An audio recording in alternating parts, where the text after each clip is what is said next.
Hello hi welcome to ఆద్యమేడి. ఈరోజు మనతో పాటు ఉన్న గెస్ట్ ముప్పా అంకమరావు గారు, టీడీపీ పొలిటికల్ అనలిస్ట్. ఆయనతో మాట్లాడు. హలో సార్, నమస్తే. నమస్తే.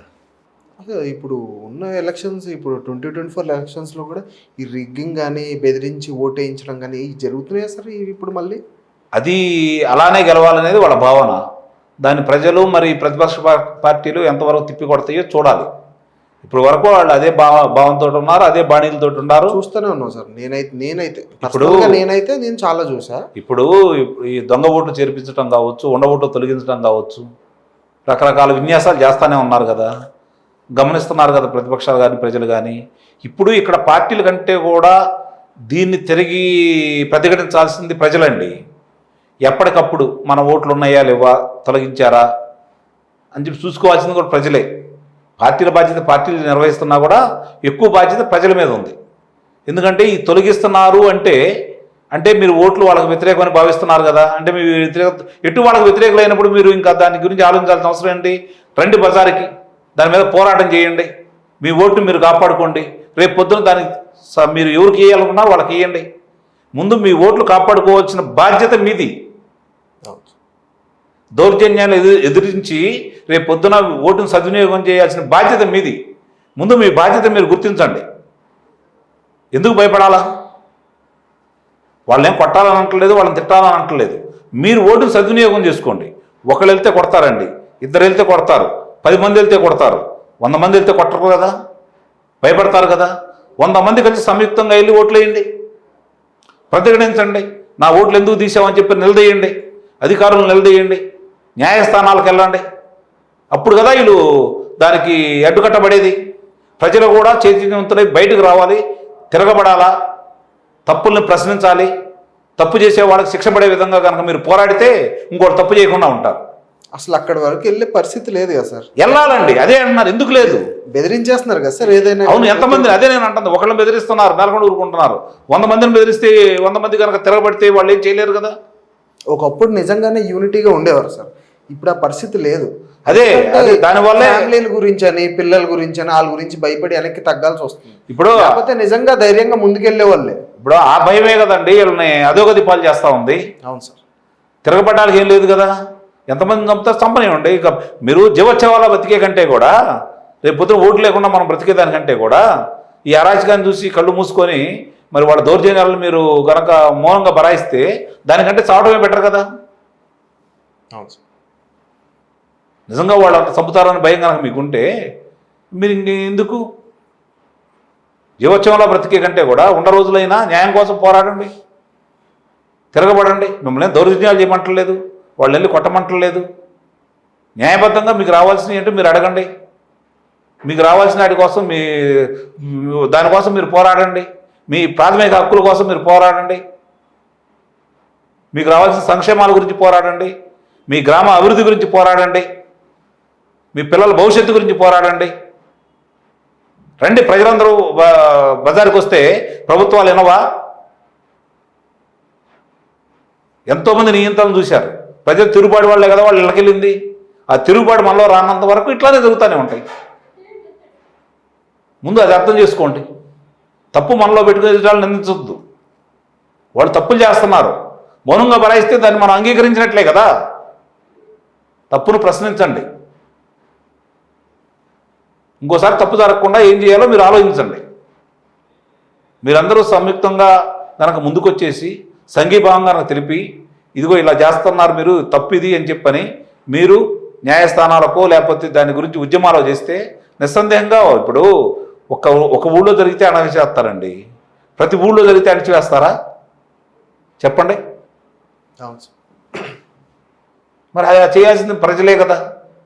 పార్టీలు మాట్లాడుతూ ఉంటాయి అధికారం కోసం, కానీ నిజాలన్నీ ఏంటి అనేది విశదీకరించుకొని చేయాల్సిన బాధ్యత మీదే కదా. ఒక్కరోజు మీరు ఆలోచించకుండా తీసుకునే నిర్ణయం 5 సంవత్సరాలని మనం భావిస్తున్నాం. 5 సంవత్సరాలు కాదు, 20 సంవత్సరాలు నిండిపోయింది కదా ఈరోజు ఆంధ్ర రాష్ట్రం. కాబట్టి ఇది కూడా ఆలోచించుకోవాలి కదా. ఓటేసేటప్పుడు ఆలోచించుకోండి. పార్టీకే ఓటేయాలా?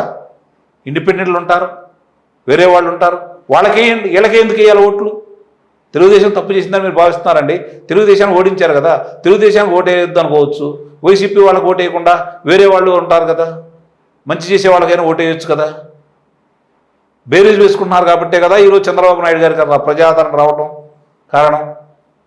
అంటే ఆ రోజు ఏం జరిగింది, ఈ రోజు ఏం జరిగింది అర్థమైపోతూ ఉంది కదా. కాబట్టి ఎవరు మేలు చేశారు, ఎవరు కీడు చేశారని చెప్పి అర్థం చేసుకోవాలి కదా.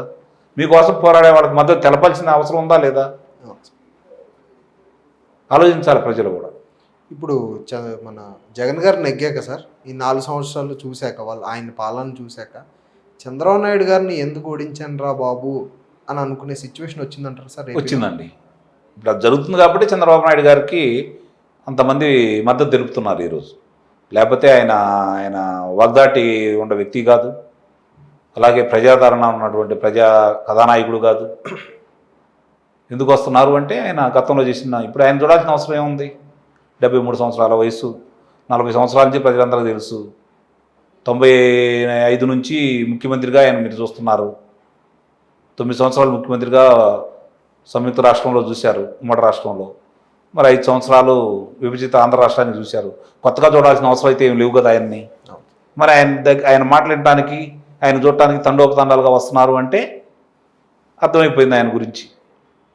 మనం తప్పు చేసాము, ఈ తర్వాత ఆయనకి మనం సంపూర్ణ మద్దతు తెలియాలనే వాళ్ళందరూ వస్తున్నారు, తిరుగుతారనే భావిస్తున్నాను నేనైతే. ఆంధ్ర ప్రజలకి ఆశ ఎక్కువ అంటారా సార్? ఆయన ఎవరికైనా ఉంటుందండి, ఎవరికైనా ఉంటుంది ఆశ. ఆశ లేని మనుషులు ఉంటాడా?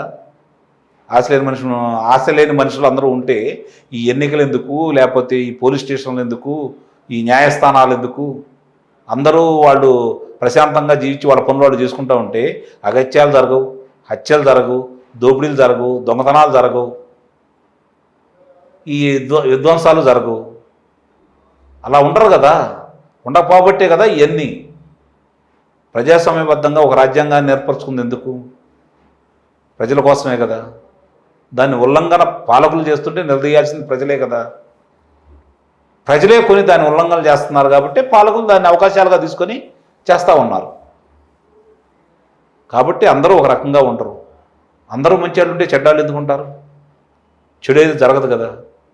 అంటే మనలో ఉన్నది ముందు మన తప్పులు మనం గుర్తించేసి మనం తప్పులు చేయకుండా ఉంటే నాయకులు అనేవాళ్ళు కరెక్ట్గా వాళ్ళు కూడా పరిపాలిస్తారు. ప్రజలకు ఉపయోగపడే పనులే జరుగుతాయి. ప్రతిపక్ష పార్టీలకి ఎందుకని గౌరవం లేకుండా పోతుంది సార్? ఎందుకని ఓన్లీ ఆంధ్రప్రదేశ్ రాష్ట్రంలోనే ఎందుకు అవుతుంది? మన పక్కన ఉన్న తెలంగాణ కానీ వీటిల్లో ఎందుకని ప్రతిపక్షాల పార్టీలకి సమూహంలో అయినా కొంచెం ఏదన్నా కొంచెం గౌరవం ఉంటుంది? ఎందుకని మన ఆంధ్రప్రదేశ్ ప్రతిపక్ష పార్టీలు గౌరవం ఎందుకు ఉండట్లేదు? గౌరవం అంటే వీళ్ళు చేస్తున్న పనుల వల్ల గౌరవం ఉందా లేదా అనేది ప్రజలు చెబుతారు. గౌరవం ఉండబట్టే కదా ప్రతిపక్ష నేతలకి. మరి ఇప్పుడు లోకేష్ బాబు పాదయాత్రకు కావచ్చు, చంద్రబాబు నాయుడు గారికి కావచ్చు, మరి వీళ్ళు ప్రజలు వచ్చేసి విజయవంతం చేస్తున్నారంటే అఖండ విజయం కూడా, మామూలు విజయం కూడా కాదు, చాలా స్పందన భారీగా స్పందన వస్తుందంటే మరి వీళ్ళ మీద గౌరవం ఉండబట్టే కదా. గౌరవం లేదు అనేది ప్రభుత్వ పెద్దలు ఇవ్వట్లేదు, అధికారులు ఇవ్వట్లేదు, పోలీసు అధికారులు ఇవ్వట్లేదు. అవును సార్, ప్రజలు ఇస్తున్నారు కదా. ఇస్తేనే కదా వాళ్ళు బ్రహ్మరథం పడుతుంది.